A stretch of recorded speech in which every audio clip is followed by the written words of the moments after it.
deposit. Please hang up momentarily, listen for dial tone, deposit the amount specified on the instruction card, and dial your call again. Anybody got a quarter?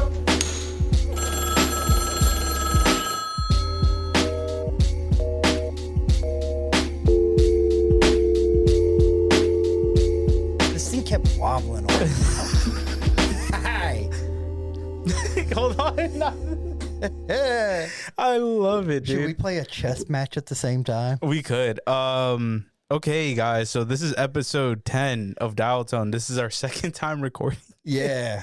We went a little off the rails before. Not even a little off the rails. We weren't on the rails to begin with. Right. I needed some rails. Yeah. This episode is brought to you by cocaine. Yeah. Taco's still sober. Just want to put that out there. Okay. So episode 10. We made it to episode 10. Yeah. I truly am like really happy and excited that episode 10 for us is a pretty big milestone, I think. How do you feel about episode 10? I think 10 is wild because like double digits, Yeah. 10, we're 2 away from a dozen Yes. donuts. Or a baker's dozen. Oh, a baker's dozen. I like baker's dozen personally. Yeah. What number is that? 13. Okay. So we're further away. Yeah. All right. Gives us a goal. Yeah. So we're at this is episode 10, and it really is insane to me that we have made it here. To everyone listening and who listens to any episode, it's amazing. We've made 17 cents on this podcast. So we're on our way to buying Ferraris. Right. At least 2 of them. So I think for episode 10, we did just try to record episode 10. And we did some exercises with each other that were sexual and non-sexual and got us going. So now we got the energy back. I can feel it radiating from between us. Yeah. Well, and because we're like 3 feet closer. Yeah. Taco is literally, I can like play footsies with him. I was literally about to say, you put your feet out, bro. I'm going footsie on your ass. Oh, that was a thigh slap. That was his hand on my thigh. Could have been my tongue on your thigh. Yeah. Maybe I was pulling out the old Whopper stopper. The 4 teeth. Yeah. Yeah. So for episode 10, what I think I wanted to go into is a little bit of me and Taco's backstory. Yeah. Kind of how we met. I guess just put it out there. Something tells me in the future, hopefully, I'd like to do this podcast for years. Yeah. So we're probably going to dive deep into this again, but story time, I guess, for the first time. Yeah, a little story. So we met at Circle K. Circle K. And so I guess I'll start with me. I moved here from New York, I think in 2017 or the very end of 2016. It was one or the other. And so when I moved here, your boy was depressed. Yeah. I had nothing going on for my life at all. So sad. Nothing. So, I was driving, not driving. I didn't have a car. I was walking everywhere. Right. But I was with my aunt, and we were driving down Piney Green, North Marine. And there used to be a kangaroo there. Yeah. And they had a hiring sign. She's like, hey, you should probably apply there. And I did. Yeah. And I walked to the interview from my house, which was about a 30 or 45-minute walk. I don't remember. And that was, I got hired there. And I was there for about damn near 4 years. Yeah, and that was the start. And you weren't working at Kangaroo at the time. So I was working at Kangaroo, which then got bought out by Circle K, turned into Circle K. And I had started with Emily. Me and Emily literally started at the same time. And there was different managers, different assistant managers. And I was a fucking shit show of an employee. But everybody seemed to have liked me. I can see that. I want to say some of them had crushes on me, but I could be wrong. Should we call and verify? We maybe not now. Can we do a surprise phone call? You want to do a surprise phone call? Yeah. Sure. All right. Who are you calling? Well, I think, was she working there when you started? Who? Yeah. Okay. So her. You have to ask the question, though. All right. I don't think she's going to answer. Okay, so she didn't answer. Yeah. So she didn't answer. Right. It is what it is. But yeah, so I had a wonderful time at Kangaroo. Mhm. And I got away with damn near murder at the Kangaroo. Was it Kangaroo when it got bought out by Circle K? Did Circle K be on that corner, or did they buy out and then start building? They bought it out, Mm-hmm. and then the manager at the time, I think her name was Judy. Mm-hmm. Wild things were going on. Mm-hmm. Like from what I remember, Judy and the two assistant managers, or the one assistant manager, I don't know, it was like a group of them. Right.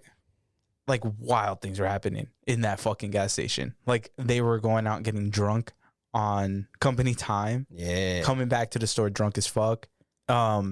They were flirting and doing wild things in the cooler with some of the delivery drivers. I don't remember who specifically. I think it was just one of the assistant managers, but I don't remember it really. So like it was just a wild time. Mm-hmm. And from there they started building the Circle K across the street. That's the one that we met at. Yeah. So I remember having to go through specific training with the regional manager and not giving an absolute fuck about anything. And then I started working at that new spot. And I think before how long was it that I was there until you started working there? Oh, I don't know. You were there before me. Was it I think it might have been like 6 months or something like that. Or Like at the new location? Yeah. Yeah, we'll say roughly 6 months or so. Yeah. So, started working at the new location. Mm-hmm. And one day, Judy, the manager, got fired. The assistant manager got fired. And like somebody else got fired. And that was a week after Circle K had opened up. Oh, okay. Bro, when I tell you they were crying and it was like in a big emotional thing. And I think what it was is they got caught getting drunk because they posted it on Facebook. Oh, idiot. In their Circle K uniforms. Oh, even better. So that happened. And then I think Leslie ended up becoming manager. No. Would that be Amanda, right? No. Because Amanda was before Leslie. Was Amanda who is the one who hired you? Mm-hmm. Okay, so then Amanda became manager. And the funny thing is about me, and Taco will tell you, around that time, I just did everything I could to not work, but get everyone to kind of like me.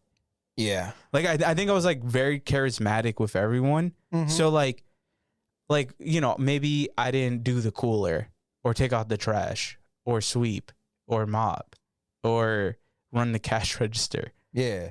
Or do any of my responsibilities. Just wore a red shirt. Just wore a red shirt with a name tag. What color shirts did y'all have at Kangaroo?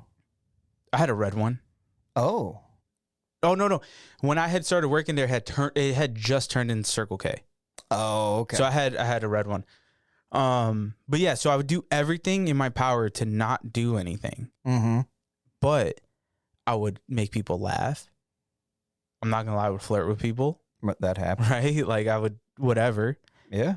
And I did everything I could to just, when people were like, oh, Anthony didn't do this. It's okay. Yeah. That's just him. So that was my entire, I think even more before when you got there, that's all I was doing. Right. For the most, well, I did do some things, okay? I did enough to not get fired, but I also didn't go above and beyond. Right. So I picture it like, going back from my experiences, is like, it wasn't like, oh, he came into work and he did nothing that day. It was like, say he had 7 tasks and maybe he did 4 of them. Yes. And then 3 of them was like straight refusal. Yes. and then someone else would cover it or not cover it and get put on another shift or whatever, right? So it wasn't like every day. It was kind of like, hey, I'm going to use my personality so that way on the days that I want to do more, cool. Because there were times that you did more, like covering shifts, staying longer, into a shift. Yeah. Shit like that. So it weren't like you were a complete shit show. Yeah. I appreciate that. You had some redeemable features. Just enough, I think. Just enough. And if it weren't for your personality, and like I've said, attendance is to me one of the biggest pluses an employee can have. I don't think I had ever called out of a shift, ever. That makes sense. Ever. Like, not once, ever. So, yeah. So then you ended up getting hired, and we had a bunch of new hires. But I remember you were working night shift. Yep. And whatever. So, like, I was working the second shift from 2 p.m. to 10 p.m., and then Taco was working overnight. Yeah. So I think sometimes I would see you and we would talk. Sometimes maybe not. Well, I think so. Our shifts overlap by like an hour. Yeah. So what would happen is, because like when I started, it was, hey, I'm getting this job, starting back over from scratch. So I need to take any job and then just figure out how to get as high up in the company as possible. So when I would come in, of course, I would see you and the other people that worked on the shift. But, one of the main goals in that first hour was to jump in the beer cave and start restocking the beer cave and the cooler and everything. I completely forgot about that beer cave, dude. So remember that beer cave when you walked in, we had stock in the corner closet? Mm-hmm. Sometimes I would just go in there. I could see that. For 20 to 30 minutes at a time. Yes. And we come out to smoke a cigarette. Yeah, that's it. Go back in. I would just have my jacket on and just be in there. It was like the opposite of a sauna to him. Yeah. Yeah. So Taco started working there, and there was the homie Terrell. Yeah. He was actually awesome. I loved working with Terrell. Yeah, Terrell was really cool. I think Zach was there. Both Zachs. Both Zachs were there. Right. I was mainly working with, I don't remember who. There was like a good bit of different staff on second shift. Well, I think you had Kandisha. Kandisha, yep. Jimmy. Jimmy. Yeah. Yeah. And Black Zach, didn't he mostly worked with you, but then he would also cover third. No. He was working third for a long time and then moved to second. No, you're right. No, my bad. I got to flip flop. He was working second and then moved to third shift. Oh, okay. Because me and him, he would work second with me, and then he would give me a ride home and we would smoke and shit. Right. Like all the time. Because I want to say when I started, it was White Zach, Terrell, and then I think me. I think we were the only, we were the primary third shifters. Yeah. And then I think James, he ended up, was he still second or did he go to first and become like janitor? He was, he was on second and moved to first to be janitor. Right. I fucked with James too. Yeah. That dude James was cool. Yeah, he was super cool. And he would, you could tell him, hey, can you clean the side of the building with like a toothbrush? And he'll be like, okay. Yeah. And he would just do it. Right. And then you go outside and be like, oh, there's James just cleaning the side of the building with a toothbrush. Yeah. 2 days later. Vibes. Any we'll bleep that out. Anyway. Okay. So almost went rough. All right, go. So how me and Taco actually got really cool. I think at the time, I was like smoking cigarettes and stuff, and I wanted to get into cigars. Mm-hmm. And then he invited Terrell. Right. You invited Terrell out to smoke a cigar with you at Godfather. Yep, over at Godfather's. And then I think Terrell either said he couldn't go or didn't want to go or something like that. Well, so what happened is the guy that either manages it or owns Godfather, the black guy, bald head. Yeah, I remember him. He was cool. Yeah, he was nice. He had come in and giving us a flyer, like on third, right? So me and Terrell were talking about it, and he was like, "Oh yeah, I'd be down." Blah blah. I was like, "Yeah, I used to smoke cigars, like pretty regularly back in the day. I hadn't smoked one in a while, so let's get together." So I had put the flyer under the register, so I didn't forget it. But then what happened is I forgot about it. First, didn't see it. You saw it. Oh, because that was my register that day. Right. So then when we came in that third shift, you were like, "Oh, hey, was this one of y'all's flyers?" It was under the register. I was like, "Oh, yeah." And then you had mentioned about, your interest in cigars. I was like, "Oh, yeah, me and T are planning on going at some point in the next week or so." And you were like, "Oh, I'll be down." And at the time, like, from my perspective, I was like, I don't give a fuck, because we had just known each other from work, and we never really hung out, never really got a chance to like hang out on shift at that point. Mm-hmm. Or like maybe you had covered like part of a third or a whole third. So maybe we'd had like one shift we'd worked together or part of it. And, but then whatever date we set up, you were more like back burner. If you come, if you don't come, I didn't really give a fuck. But then T backed out. Yeah. And you were still like, "Yeah, I'll go. So me and you just went. And then that was it. And that's kind of where the friendship, really kind of hit from like work associates to, well, here we are. Well, you know what's crazy about when we went to go smoke a cigar? I legit, to this day, that first cigar that the guy recommended us is still my favorite cigar to smoke. The Sweet Jane. Yeah. That's still my favorite cigar to smoke to this day. And it's so crazy because, like, me personally, I don't remember the cigar, like, smoking a cigar. Like, I remember smoking a cigar with you, but I don't remember what we talked about. Oh, yeah. No. What I have no idea. But, like, all I know is that it was good. Right. And then I think after that, we just, like, that hour overlap, me and you would go outside to smoke a cigarette together. We would do the cooler together. We would do this together, do that together, like, consistently.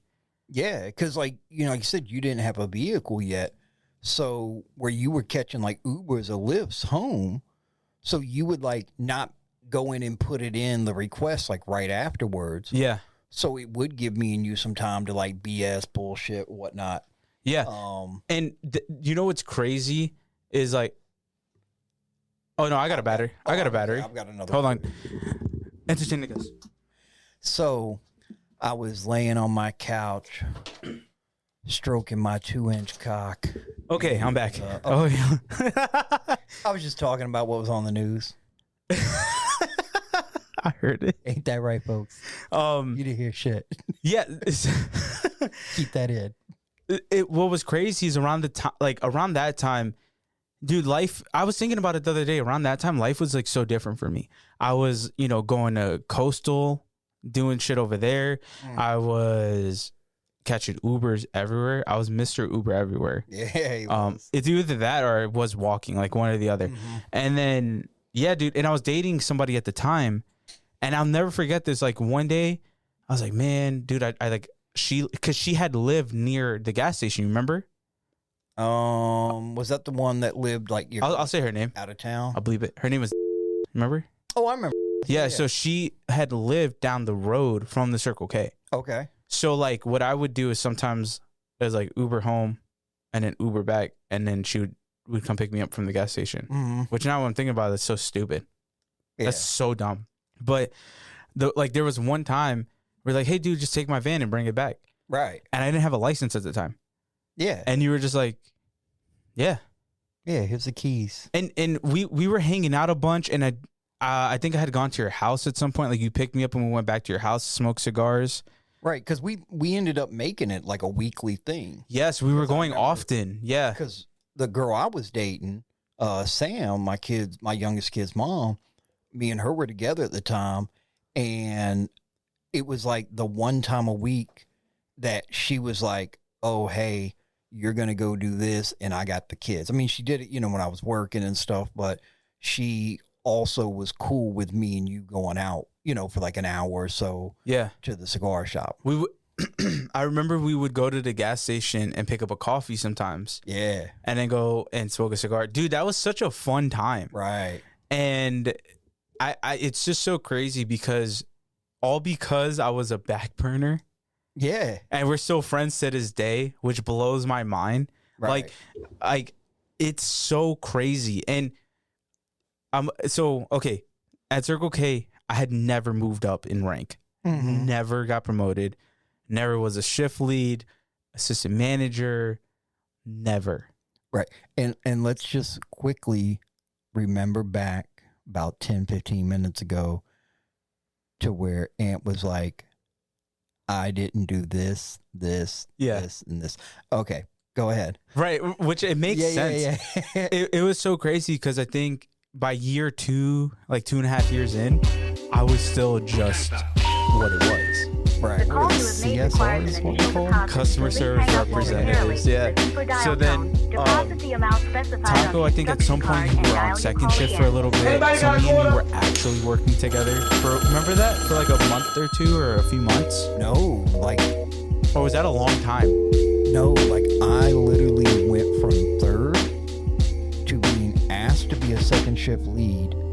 And they told me to wait a week before before it was announced in the store for all the paperwork. Why do I remember me and you working shifts together then? Well, because what happened is I would come in the morning. So I went from third shift to being promoted to a second shift lead, which would have put us working all the time together. But within like 2 days of getting offered second shift lead, one of the assistant manager positions opened up. They called, hey, do you want this instead? Yeah. So I jumped straight from third shift to assistant manager. But what happened is, we had the store manager, the first assistant, Miss Lynn, and then Shout out Miss Lynn. Yeah. Shout out Miss Lynn, I dude. did not like Miss Lynn at first. Really? Yeah. You know what? A lot of throwing me under the fucking a lot of bus, bitch. people. But I love her now. A lot of people actually, I think, had the same feeling with Miss Lynn. Mm-hmm. Bro, she was fire. She was so awesome. I think because I think at some point she was my shift lead or something. Like I remember her being my boss at some point for something, and she always had my back. Anyway, continue. Mm-hmm. Right. So what would happen is when I first started as assistant, it was mostly Leslie and Lynn coming in to open, and then I would be coming in to cover.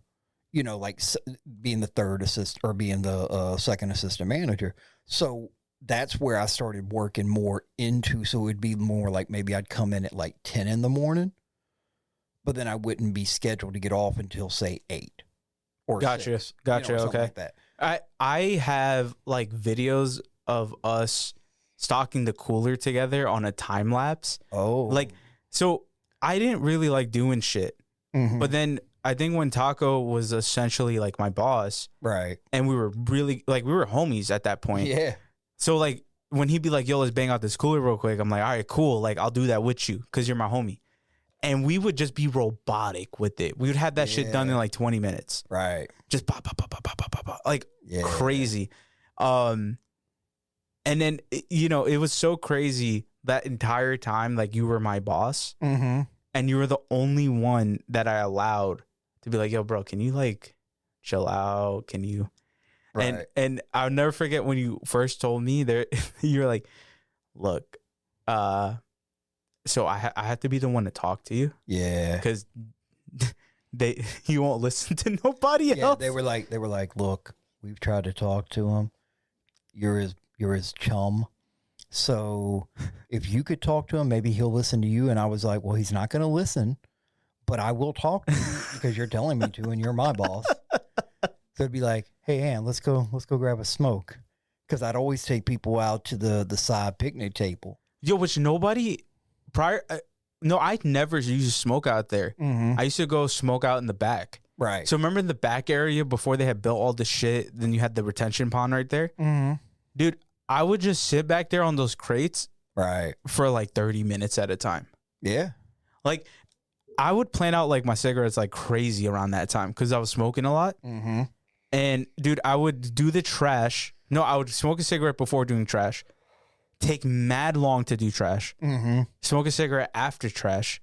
Go back and work 10 minutes and then smoke another cigarette like after that. Right. Be like, yeah, I never smoked when I was out there.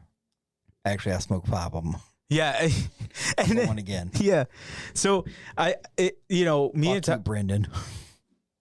I fucked with Brendan heavy, dude. I did like Nobody liked him.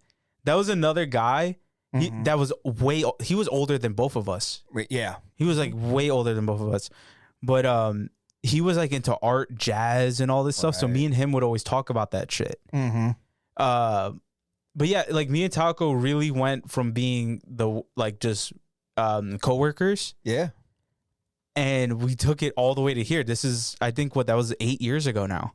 We've been, I think, friends for almost a decade. Yeah, yeah. We're getting which close. is fucking crazy. Right, because a decade ago you were like 13. I was 20. You were my little Justin Bieber. No, when we met, I was 20.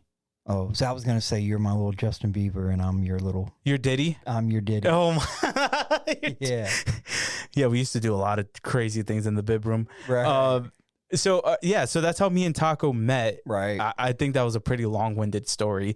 But... That happens. You know, we went from being coworkers to just smoking cigars weekly to him showing me how to play Clash of Clans. Yeah. You remember that? Yeah, little Clash of Clans. I used to run the attack you gave me for so long, right? You still do.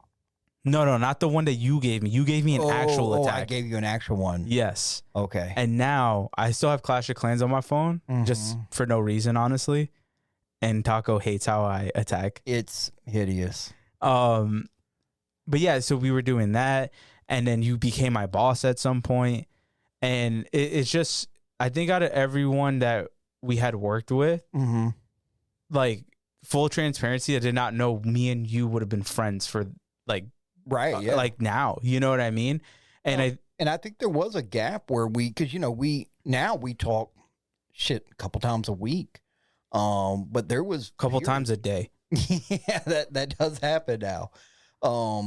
But, you know, there was times I think where we had started, you know, kind of losing touch. So I actually, that time I was thinking about it the other day, like we were hanging out, you know, I think, yeah, we were hanging out and you had left Circle K and took that pool job and I was still at Circle K. Right. Yeah. And then from there, you kind of like distance yourself. I remember hitting you up, no response. Right. And then I think of like a week or two would go by, hit you up, no response. Right. Week or two would go by, hit you up, no response. And then for those, like it was actually a while, dude. Yeah, I'm sure. It was because I had gotten fired from Circle K, which we'll get into. I had gotten fired at Circle K, started working at the screen printing spot for a few months. Then from there, got a job at Michael's and worked there for like a year. Right. And then I got a job at that place I used to work at. And then a year, I think it must have been 2 or 3 years that we didn't speak. I think. I feel like we spoke, but just very, very, sparsely. You know, because we did go through a time of playing like PUBG and Rules of Survival. Oh, right. And I think that was when we were at Circle K, and then shortly, like after I left, we were still playing. Yeah. But then at some point, it just kind of fell off. Right. Which, funny enough, so when we used to play PUBG Mobile, that was so much fun. We were playing with the homie Tug. There was another guy. Shout out Tug. Yeah, and shout out Tug. So we were playing, and then one of the things me and Daniel would signify to each other when we played was, yo, I'm in the lobby. Yo, I'm in the lobby. I'm in the lobby. Yeah. Like, that's what we used to text each other when, yo, we're playing right now. Right. And then I think, like, then we had that gap of, like, we just weren't talking. Right. Yeah. And I want to say your first message to me was, yo, I'm in the lobby. Probably. And then I was just like, yo, where the fuck did this guy go? Right. Because that's how I do. I disappear, and then I hit you with something sentimental. Yeah. And then, dude, it's so wild because after that happened, and we've had like, we've been consistently talking, I think, since then. Part of me is like, I wonder when he's gonna disappear again for a few years. I'm waiting, bro. I'm crafting my magic. You've already brought it up. Oh yeah. Foreshadowing.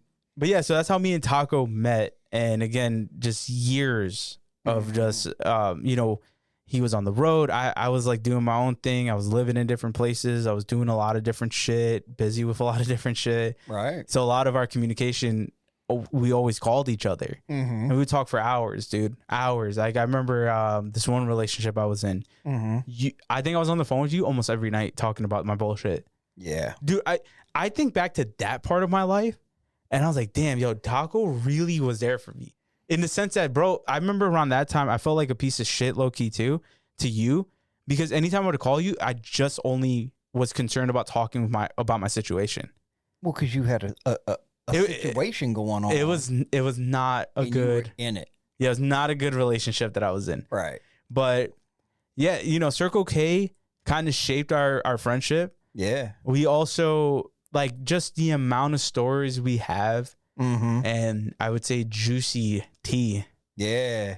Dirt. Yeah. Wild experiences. I guess I think for the second half of the episode, I'd like to talk about some of the stories. Like, okay. The call you have made requires an initial deposit. This episode has been brought to you by Distill Union. We actually did secure a sponsorship. Yeah. Shout out Taco. Distilled Union, they make smart minimalistic gear that actually makes your everyday carry easier. And I purchased one of their key loops. It's on my keys right now. No more jingle jangle of the keys. We got it all secured. Easy to share my key with people. Check them out. When you're ready to upgrade your wallet or phone setup, go to Distill Union and use promo code Dial Tone. That's DIALTONE. Dial Tone at checkout, and you'll get 20% off your entire order. Check them out. Links will be in the description. Save that money. I don't know if I could talk about this one. I'm going to change her name. Please don't. I'm going to. Okay. We'll call her. Can you say her real name first? Okay, I'm going to say her real name now, and then we're going to call her a different name. Her real name. Why can't we say that name? Because it's just, She can go to God if she fucking hears this. So we're going to call her. Fine ass dumb bitch. We're gonna call her Avery. Avery. Dumb as a bag of bricks. Okay, so Avery, who we used to work with. Yeah. I would say was I think the best way to put it with our customers, with people on staff, she was a crowd favorite. Oh, because of her body. That's what I'm saying. Yeah. Yeah. I think many people found her attractive. Yes. Okay. Me included. Right. You included, right. So I'll never forget this. So she was probably the dumbest person. And she was like, to me, the pinnacle of very, good looking, beautiful, attractive, whatever, but literally dumb as all fuck. Right. It'd be like the dumb blonde bitches, except without the like totally and the fucking like, that fucking vibe. Yes. Just like dumb as a bag of bricks. That was my favorite way to describe her. Like, remember her counting out the drawer? Oh, yeah. Can you explain how that went?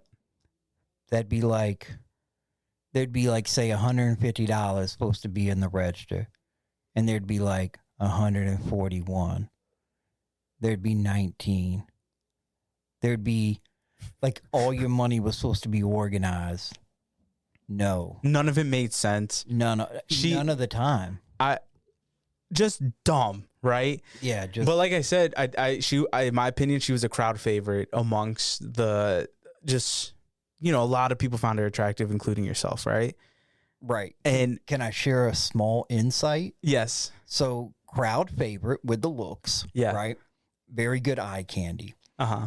So she would come in wearing, because they wanted us to wear like certain colors or certain kind of styles of an outfit or something, at work. And she would be wearing it, but because her body was so banging, right? Like, most of the ladies there weren't as visually appealing. So they couldn't wear things maybe where she might wear a smidge tight, but her body felt it out very well. So because I was a manager, I had 2 female also managers. Yep. And they would be like, oh, do you see what she have on? Look at that. She's only wearing it because it makes her ass look better or something like that. And I'm just like, let us have that. They'd be like wanting to like tell her she can't wear that certain pair of pants anymore because it made her. Well, I remember she would come in like most of the time with leggings on, which I'm like, yo, you're kind of crazy because like every male customer would hit on her. Like, she would like have people not like customers sometimes wouldn't go to anybody else's line except hers. Right. Mainly male customers, right? Right. Could you imagine like one of your favorite boys walk in and you're like, yo, and he's like, I'm waiting for her. Right. So okay, I think we put it out there, right? Yeah. And again, super dumb, all this stuff. And at this point, Taco is an assistant manager. Right. Freshly single. And also, I don't want to sound like an asshole, right? Because I think you're a handsome guy.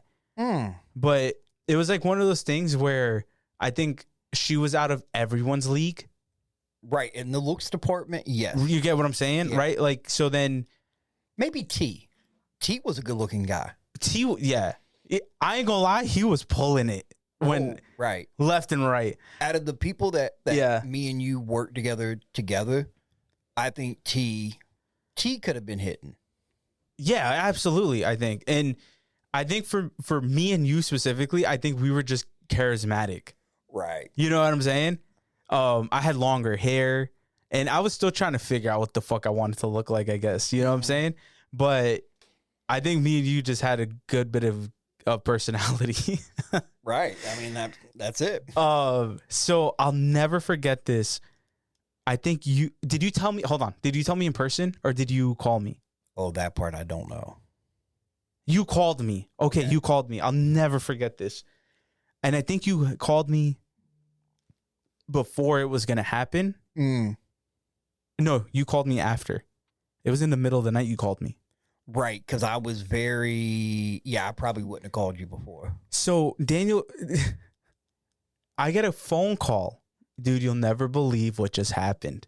Yeah. And anytime he says that, I'm always just like, what? Because it could be anything. Anything. And then he just goes, I just banged Avery. Yeah. And I was like, you did what? Yeah. Huh?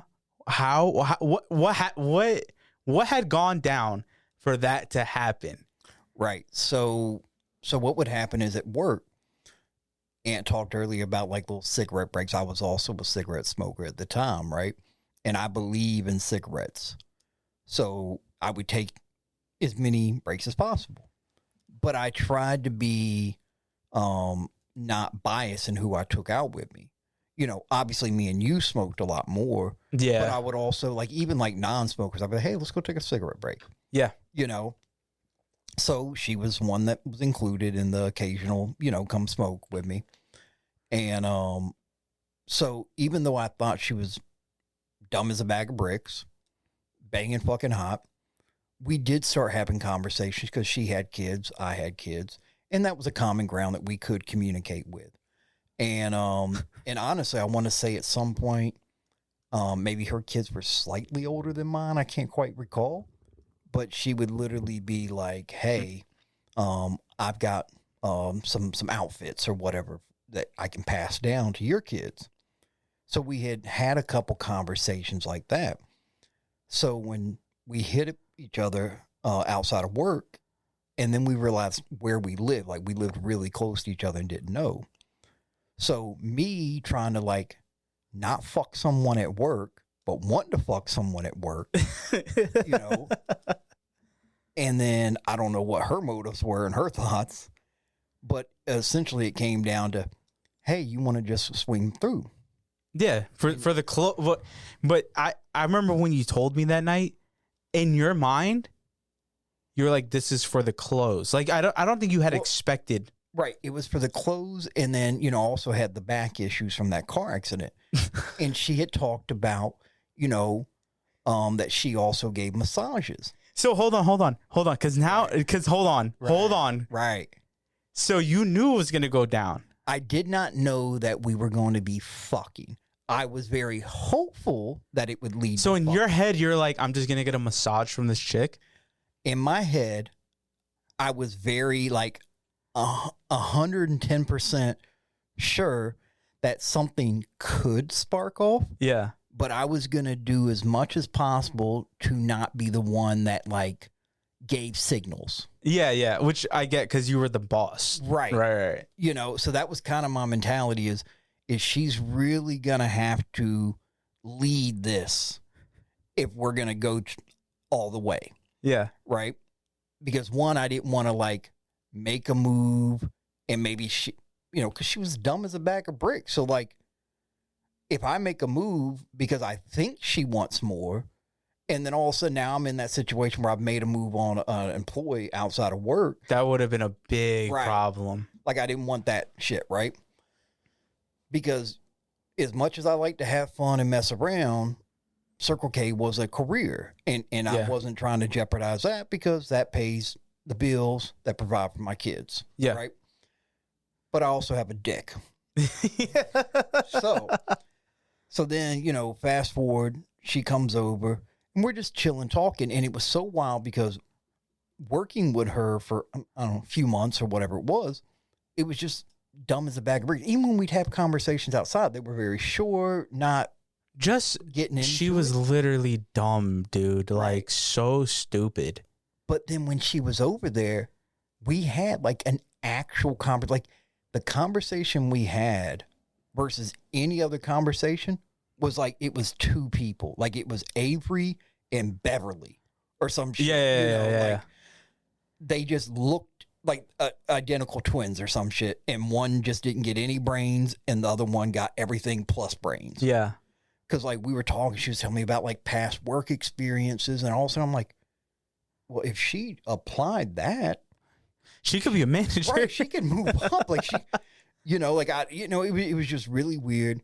So we're talking, blah, blah. And at some point she was like, hey, do you want me to rub on your back? I brought these different oils and stuff. And I'm thinking, okay, when she said oils though, your brain goes to, I'm back. Still getting a massage. Oh yeah. Cause so quick little, or I'll try to be quick. Me and my kids were hit by a drunk driver, caused me some back issues. Right. I had some chiropractor things, and then when the thing cleared up, that wasn't a thing anymore. So I had went a long stretch of just having back issues. Yep. The woman I was with prior, my youngest kid's mom, just doesn't have any type of upper body strength to do like actual massaging. And for context, this Avery lady was like a bodybuilder. Yeah, it used to be like a bodybuilder. Like, you know, fitness. Right, very fitness oriented. Yeah. Right. So she brought the oils out. I laid out on the couch. She starts getting into it. And at that point, I'm like, even if I don't get pussy, this feels so fucking good. Like, I was like, all the ideas of like, oh, this might lead somewhere. I'm going to let her lead, if anything. She starts rubbing my back and like, you know, like getting into it. And I'm just like, oh. Yeah. Oh, this feels so fucking good. And then it was like, oh, this feels really fucking good because she took her shirts off and her tits are all over my fucking back. And now she's like gyrating on my fucking like lower back and shit. And then I just turned around and it's like, yeah, damn near butt naked. Yeah. You know, she's naked from the waist up. Yeah. And I'm like, oh, it's real. And then we made out for a little bit. And then hey, you want to go back to the bedroom?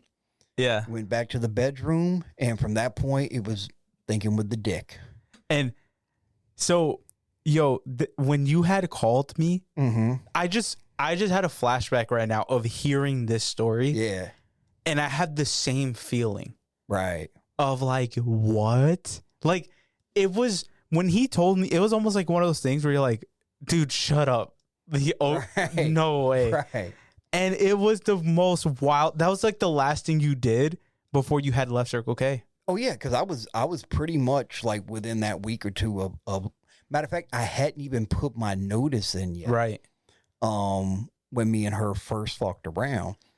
And I'm just gonna say this because I find it to be cool. Avery had a nice fat ass. And when we fucked that night, we were fucking blah blah blah blah blah blah, right? And she was like, you can do anything to me, have any home.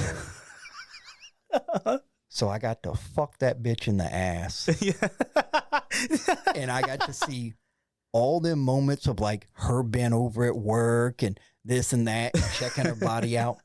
And I got to see and taste all of it. Was fucking amazing. And also, like, he only told me, and I think you had told Emily. You maybe told him.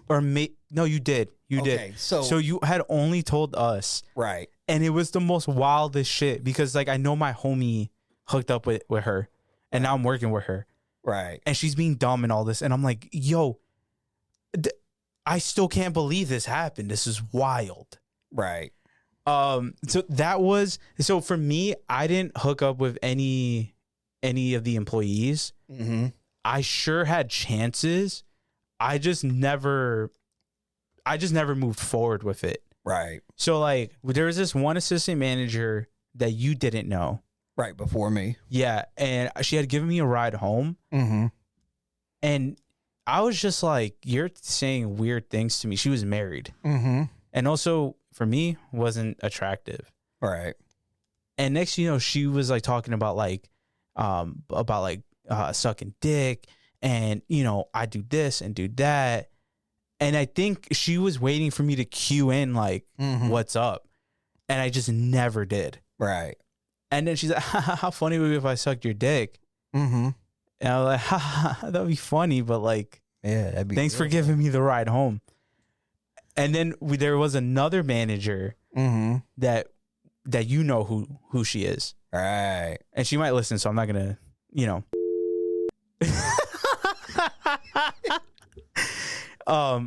And she, again, gave me a ride home and was talking to me for way too long. Right. And I think was expecting me to invite her inside. Yeah. And she's like, yeah, you know, I got a 6-pack and I'm not doing anything. And I'm like, yeah, well, thanks for the ride. Right. I'm good. I just went inside. Yeah, I'm about to go inside and get on Tinder, bitch. I would say for me, I more or less was like flirting and like with the customers that we had. And also like I loved some of our regulars. We had some really dope fucking regulars. Like all the homies from the car dealerships that I knew, some of the people from Cracker Barrel, like there's so many dope regulars that we had. Right. My favorite was our lottery winners. Like I had 2 of them and I don't remember their names. And they were like older people and they would tip me out every time they won. Oh shit. They would win $100 or $150. They would give me $10. Oh wow. Okay. But yeah, as far as like a hookup story, I mean, for me, like I think I had dated 2 customers from Circle K. I dated them like for a little bit of time. I remember the first girl I had dated that was a customer. I remember you would take me to her house because you had worked overnight. You would take me to her house and then you would come pick me up in the morning. Yes. Like it was no problem. And then you would just take me home. Right. And I was like, yo, around that time, I was like, why the fuck is this guy doing all this for me? Like, it's so cool. Right. I don't know why. I think some of my favorite moments for me at Circle K was when we had power outages. So, you know, if you lived in Jacksonville for any amount of time, the Circle K on Piney Green and North Marine. Yep. There were a handful of times where the power went out for the entire gas station. Yeah. And it wasn't like, it seemed like it felt like a lot, 100%. For a new store. For a brand new store. Right. And they would have to like send someone out from like states away to come figure out the problem. So those days when we had power outages were my favorite because our managers were like we need to clean and blah, blah, blah. And I would be like, yeah, no. Right. Like, I remember they would have us go and stock the cooler when the power was out. Mm-hmm. And I would just throw sodas at people. Yeah. Like in there. Remember Cody? Do you remember that kid? It was Crystal's nephew. Mm-mm. He was a funny ass kid, dude. He was roughly my age. I think he was like a year or two younger than me. But he had worked second with me. Mm-hmm. And I remember one of the power outages, we were having a war in the cooler, just throwing sodas at each other. Oh, shit. Okay. And yeah, those days were my favorite because they would try to make us work. Nobody gave a shit. Mm-hmm. And then we would hang out for the rest of the shift. Right. And then go home. Yeah. Like, those are my favorite. And I think for me, a funny story I have, like another one from Circle K. So around that time, I was smoking weed. Mm-hmm. And I had decided to cover an overnight because somebody didn't show up. Right. And this was before you had started working there. I forgot the dude's name. It was a bald black guy. Nick, maybe? Mm. I don't remember the guy's name, but it was him and Terrell. So I was on third shift with them. And third shifters were known to get high as fuck every night. Yeah, they were. Every night. They were smoking blunts every night. Yeah. So we would all take a turn. Like, the blunt would be left on the picnic table, and you would just go out there, smoke, take whatever smoke part of the blunt, come back, next person would go. So I had gotten high out of my mind, dude. Mm-hmm. High, like I was just zooted. And I was so high, I came back and I was just cleaning shit. Like, I was actually doing my job to make it look like I wasn't high. Right. You know what I mean? I was just mopping the same spot over and over again, wiping down the countertops real nice and slow, sweet, like doing my actual job. Right. So then Terrell and the other homie, they go outside to smoke together. Mm-hmm. They leave me in the store by myself. So I'm at the register and I'm just chilling, high as fuck, enjoying myself. Mm-hmm. And then like 7 sheriffs came into the gas station. My heart jumped outside of my chest. Yes. And I almost shit myself and peed at the same time. Yeah. So I'm like doing my best to not look high. Mm-hmm. But like, I'm so high, my eyes are low, bloodshot red. And the sheriff comes up to the register and he's like, "How's it going?" I'm like, "Very good." And I start ringing his items up. Take it easy. I start ringing his items up and I'm like, "You want a bag?" And he's like, "Nah." I was like, "All right, cool." Go to like do something else on the register. "Yo, man, you want a bag?" "Nah, I'm good." "All right." "Yo, you want a bag?" And I asked him if he wanted a bag 6 times. And then I was just like, oh my God. So then I ring them up and they walk out and T and the other homie came back in and I was like, "Yo, y'all cannot leave me in here by myself. Right. Just don't. Like, let me do other shit. Just don't leave me here." It's such a bad And then Leslie had came in Mm-hmm. and she looked at me and I feel like she knew I was high. Mm-hmm. And then I just went home. All right. Bye. Dude, I was so clapped out of my mind. I was like, "Yo, this is so cool." I used to also, you remember the bib room? Mm-hmm. So for those of you that don't know, like that whole soda machine in all these gas stations, they're connected to like 25, 35 pound syrup bags. Yeah. That Taco threw at me one time. Yes. That was fun. We were offloading the truck and he just threw an entire syrup bag at me. Well, let's preface this by saying that we were, unpacking a truck. Yeah. And, everything's stacked on these pallets. We take the little wrap off and everything. And, like we would make kind of like piles, like organize the stuff on the floor. So that day, me and Aunt were working. And I'm at the pallet and he's like, 2-3 feet from me. So we're literally like, I take something off. Yo. And he's catching. And then we get down towards the bottom and there's these big bibs. Yeah, we used to call them bibs. Right. That's what they were called. Oh, yeah, call them bibs, right? And there's these big boxes with the big soda, with the syrup in it. Right. So I just took it and was just like, yo.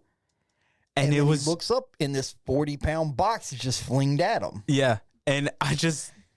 Nope. Nope. Nope.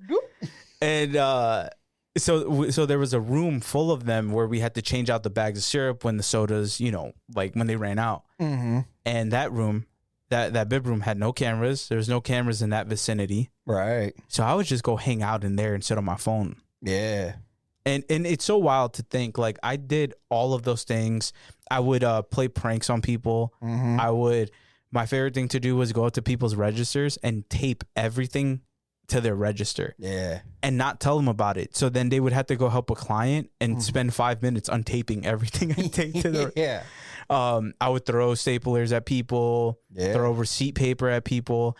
If you came to me at the gas station and like I kind of knew you as a customer, or like I've seen you before, and you brought me like, let's just say you brought like 10 items, like 4 bags of chips, of things of soda. Mm-hmm. I would take each individual item, bag them separately, and then put all of those bags in a bag. Yeah. Like I had done all of that, but the thing that got me fired.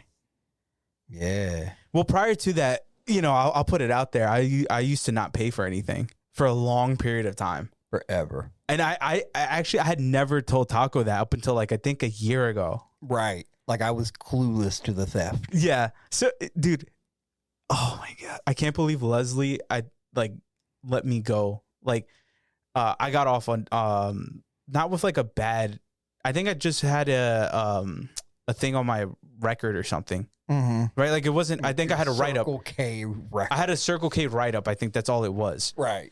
So I used to not pay for anything because I was young and an idiot. Right. So I used to just like, I'm going to get this slice of pizza. Right. I'm going to get these drinks and these bags of chips and this and that. And that's it. And what I used to do too, I would scan everything and void the whole transaction. Yeah. And I guess Leslie had caught on because somebody else was doing it. Mm-hmm. So then when Leslie had pulled me into the office and she's like, hey, and then she pulled up the video where like I fake scanned everything. Mm-hmm. And then I was like, yeah, I didn't pay for that. Yeah. And then she's like, if I go back, am I going to find more? And I was like, yep. And then she just said, don't do it again. And I was like, okay.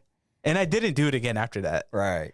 But I can say it now since we're years removed. It was like 3 years of me doing that. Right. Allegedly, allegations. It's not proven. Like it was insane how much I did that allegedly. Right. For the movie. The one time I did do that. Yeah. And then got caught that one time. The one time. Yeah. So, and that wasn't the thing that got me fired. And this is what happened. And around this time I had gotten older, and Taco, you weren't there anymore. You were doing your pool job.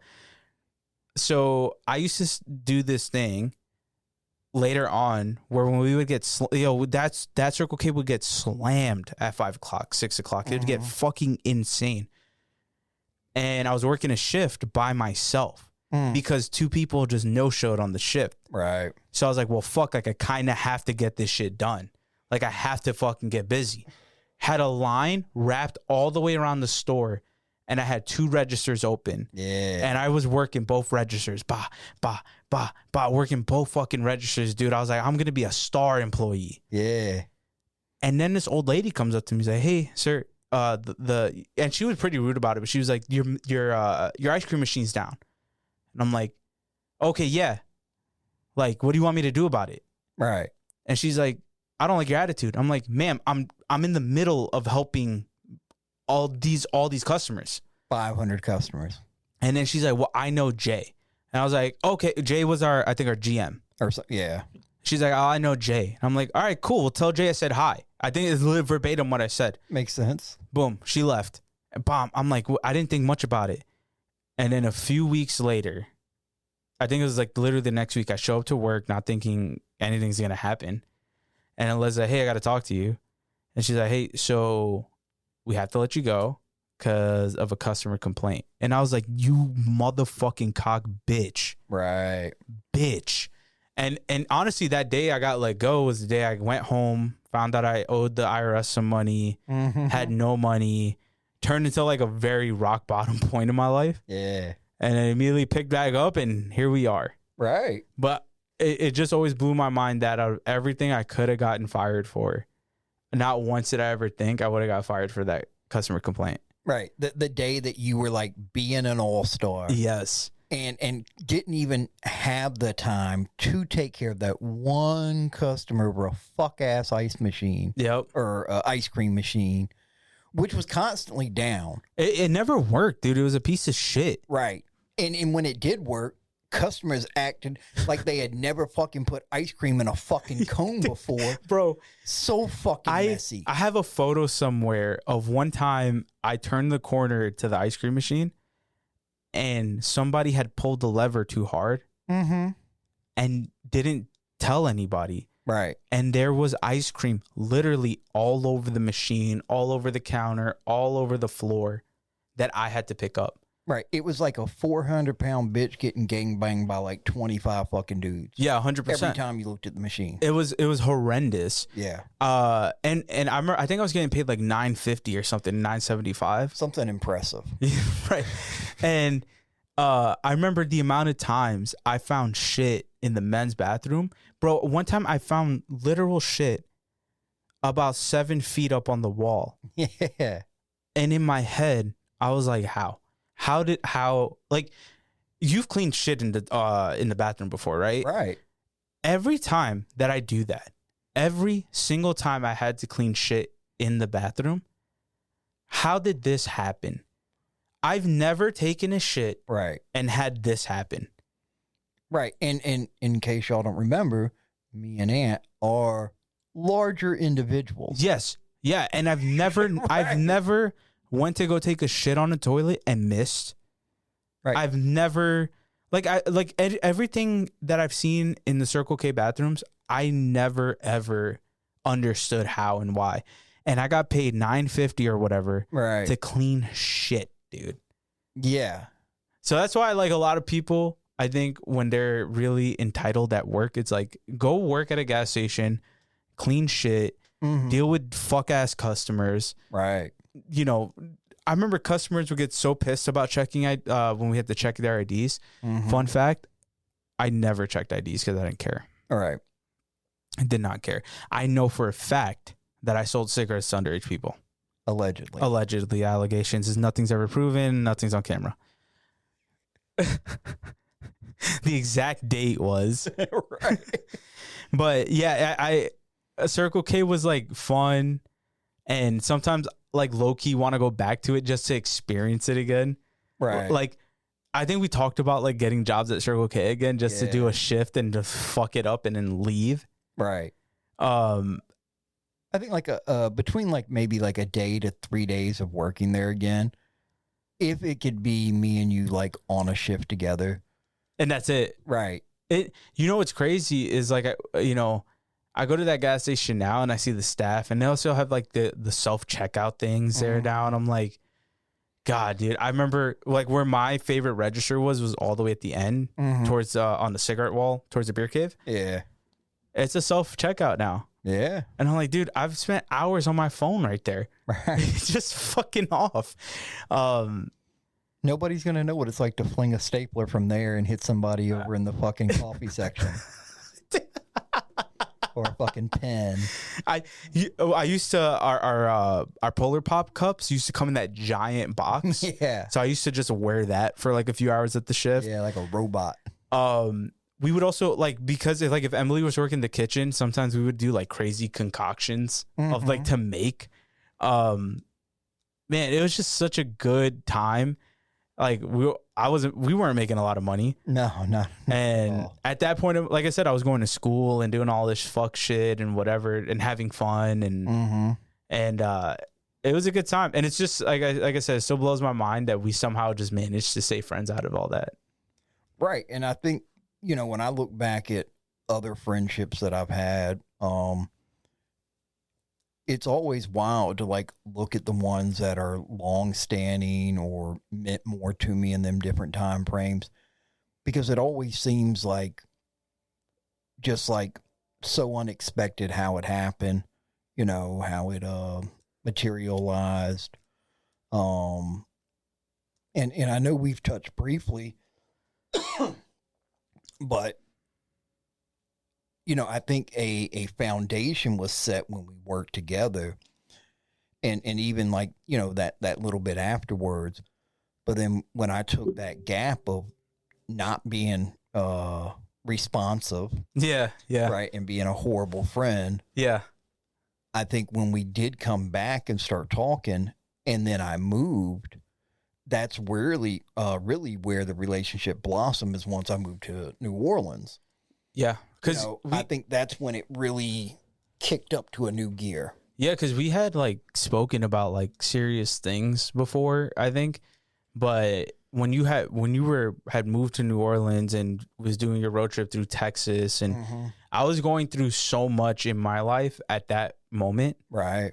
that I don't know what conversation it was. I can't remember at all. Yeah. But at some point, I was just like, I'm just gonna be very open and honest with you, like about whatever the fuck it is. And because we did that, we started doing that a lot more, just being like extremely open and honest, Right. about whatever we were thinking, going through, like about many of things. Right. I mean, from work to relationship, conversations to family things. It just really, because, before we would have the conversations and talk about real things and deep things and cause ruckus and shit.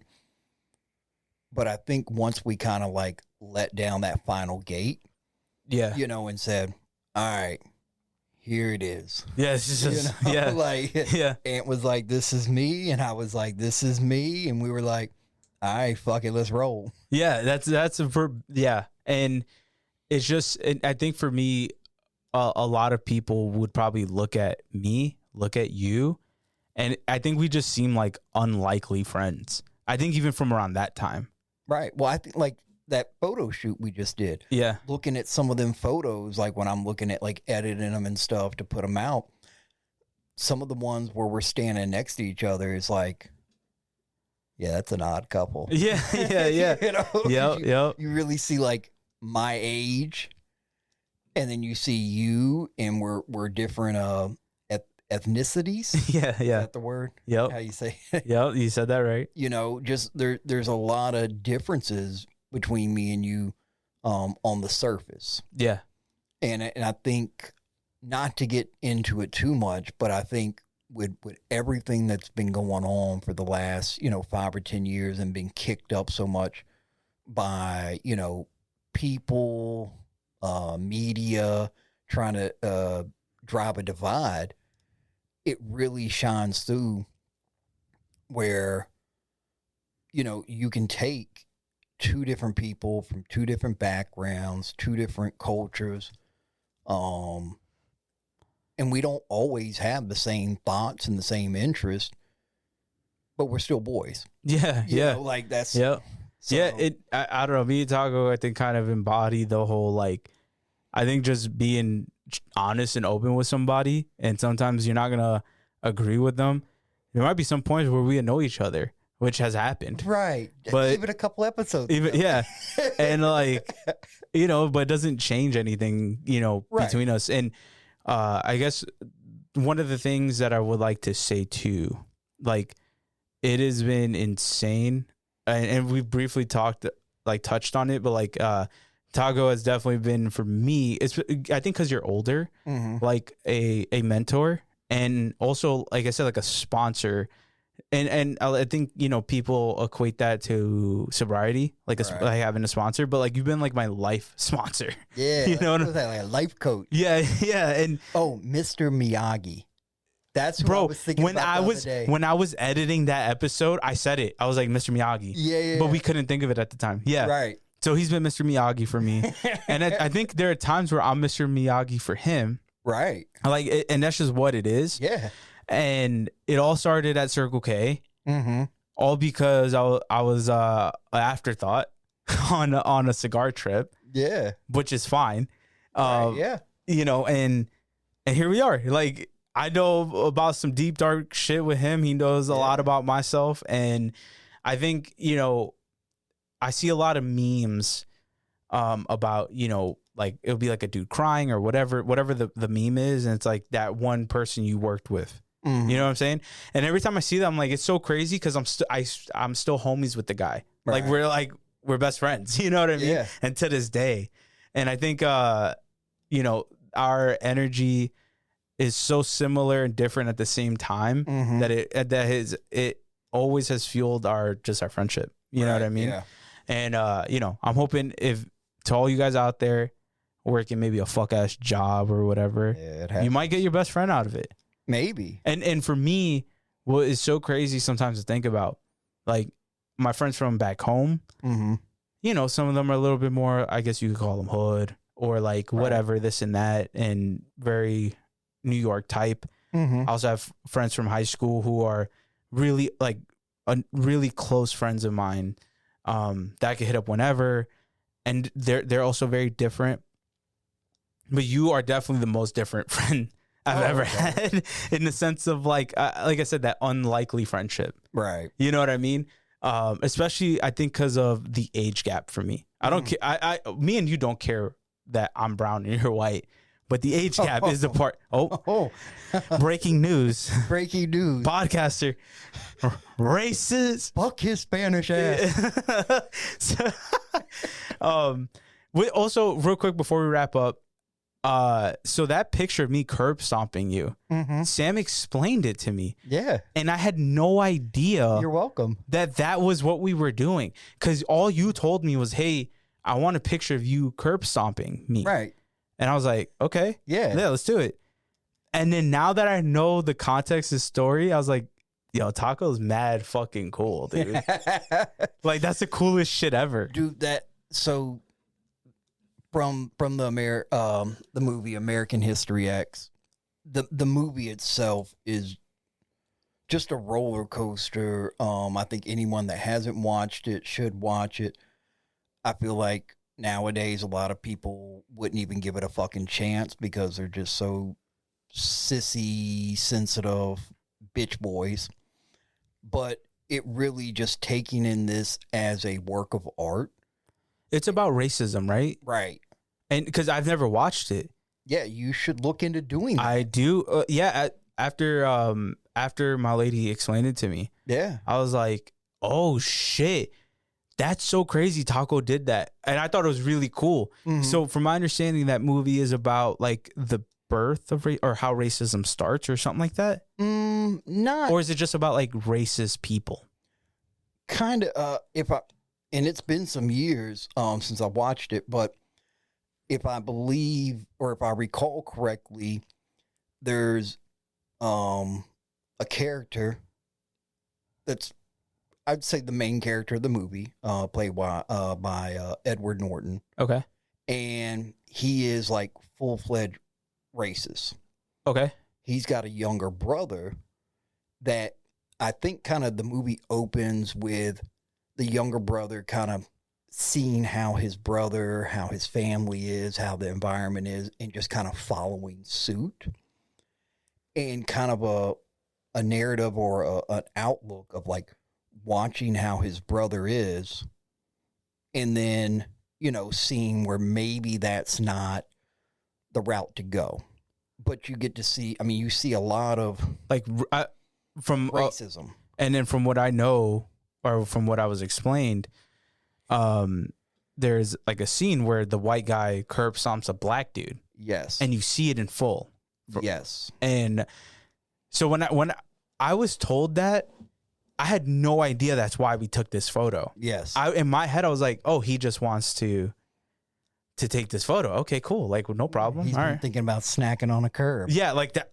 Straight up, like I had no idea. He eats granola cereal, now he eats curbs. And it's so crazy because like in that we made an artistic photo. Just want to put that out there. So check out our Instagram. It's on there. Yep. Of me, quote unquote, curb stomping Taco. Yes. Which I think is insane. Because I was telling my lady, I'm like, I think that's why he had me curb stomp him. And I was like, this is so insane, dude. Right. Because I think I like the dynamic of one, you not knowing, because it shows age difference, right? And then also having a white person Yeah. being curb stomped by a brown person, Yeah.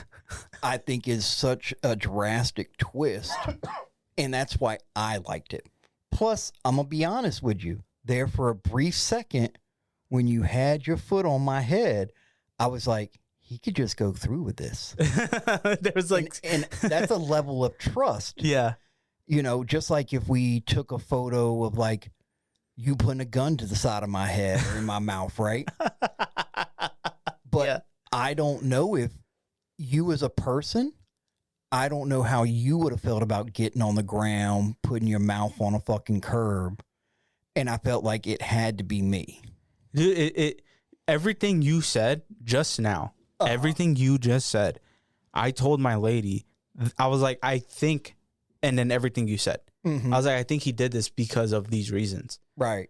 That, dude, I was just like so blown away. And I think I actually, now in knowing that, I want to print that photo large and put it in our office. I'm down. So go check out that photo on our Instagram. Yeah.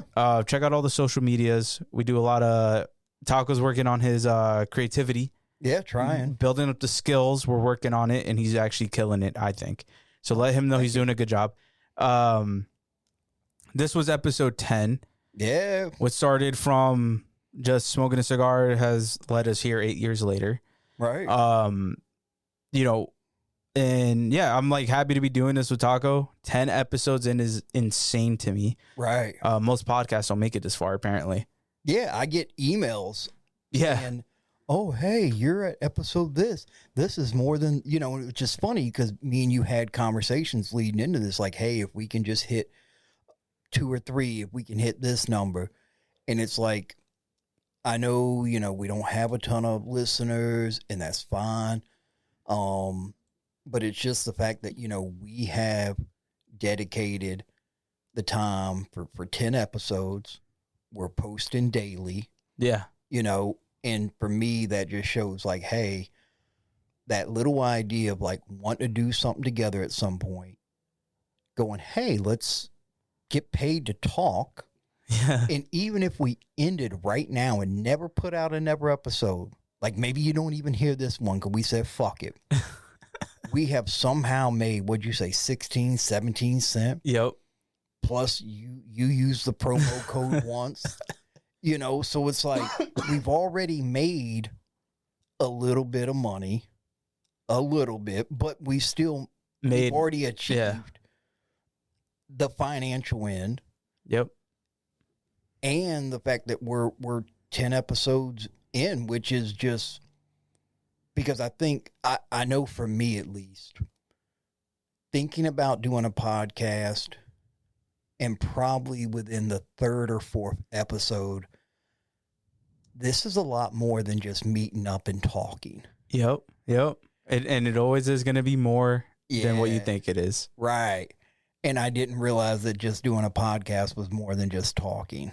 Yeah. And I've done one before. Right. So luckily I had enough like equipment and enough know-how to get this rolling. So for me, it was just like, all right, cool, let's do it. Right. And like 10 episodes is like a milestone for us, and can't wait for episode 20. Right. Then 30, then 40, then 50. And then, I mean, fucking at that point, once we hit 50, I'm going to look forward to episode 100. Right.